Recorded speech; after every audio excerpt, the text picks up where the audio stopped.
വയനാട്ടിലെ എൻ.ഡി.എ സ്ഥാനാർത്ഥി തുഷാർ വെള്ളാപ്പള്ളിയുടെ തെരഞ്ഞെടുപ്പ് പ്രചാരണത്തിന് എത്താമെന്നേറ്റ ദേശീയ അധ്യക്ഷൻ അമിത്ഷായും കേന്ദ്രമന്ത്രി സ്മൃതി ഇറാനിയും മണ്ഡലത്തിലെത്തിയില്ല.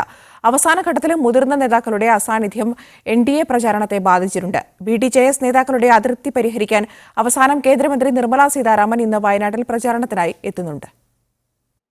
രാഹുൽ ഗാന്ധി മത്സരിക്കുന്ന മണ്ഡലമായ വയനാട്ടിൽ എൻ.ഡി.എ ഘടകകക്ഷിയായ ബി.ഡി.ജെ.എസിന്റെ സംസ്ഥാന അധ്യക്ഷനെ തന്നെ നിർത്തുമ്പോൾ പ്രധാനമന്ത്രി ഉൾപ്പെടെയുള്ള ദേശീയ നേതാക്കൾ പ്രചാരണത്തിനെത്തുമെന്നാണ് തുഷാർ വെള്ളാപ്പള്ളിക്ക് ലഭിച്ച ഉറപ്പ്. നാമനിർദ്ദേശ പത്രിക സമർപ്പിക്കുന്നതിന് തൊട്ടുമുമ്പ് അദ്ദേഹം ഇക്കാര്യം വ്യക്തമാക്കിയിരുന്നു. മത്സരം പ്രധാനമന്ത്രി ഉൾപ്പെടെയുള്ള ആളുകളെല്ലാം ഇവിടുത്തെ ക്യാമ്പയിന് വേണ്ടി വരുന്നുണ്ട്. വളരെ സജീവമായിട്ടുള്ള പ്രവർത്തനമായിരിക്കും ഞങ്ങളുടെ ഭാഗത്തുണ്ടാകുക. എന്നാൽ പ്രചാരണം അവസാനിക്കുമ്പോഴും പ്രമുഖ നേതാക്കളാരും വയനാട്ടിലെത്തിയില്ല. പ്രധാനമന്ത്രി കോഴിക്കോട് വന്ന് മടങ്ങുകയായിരുന്നു. പിന്നീട് ബി.ജെ.പി ദേശീയ അധ്യക്ഷൻ അമിത്ഷായും കേന്ദ്രമന്ത്രി സ്മൃതി ഇറാനിയും ഉടൻ മണ്ഡലത്തിലെത്തുമെന്നും പ്രചാരണമുണ്ടായി. കഴിഞ്ഞ ദിവസം സ്മൃതി ഇറാനിയുടെ റോഡ് ഷോ വരെ തീരുമാനിച്ചിരുന്നെങ്കിലും അവസാന നിമിഷം ആ ഉറപ്പും ലംഘിക്കപ്പെട്ടു. ഇതോടെ ബി.ഡി.ജെ.എസ് ക്യാമ്പിൽ അതൃപ്തി പുകഞ്ഞു. തുടർന്നാണ് കേന്ദ്രമന്ത്രി നിർമ്മലാ സീതാരാമനെ അവസാന ദിവസമെങ്കിലും പ്രചാരണത്തിനെത്തിക്കാൻ നേതൃത്വം നിർബന്ധിതരായത്.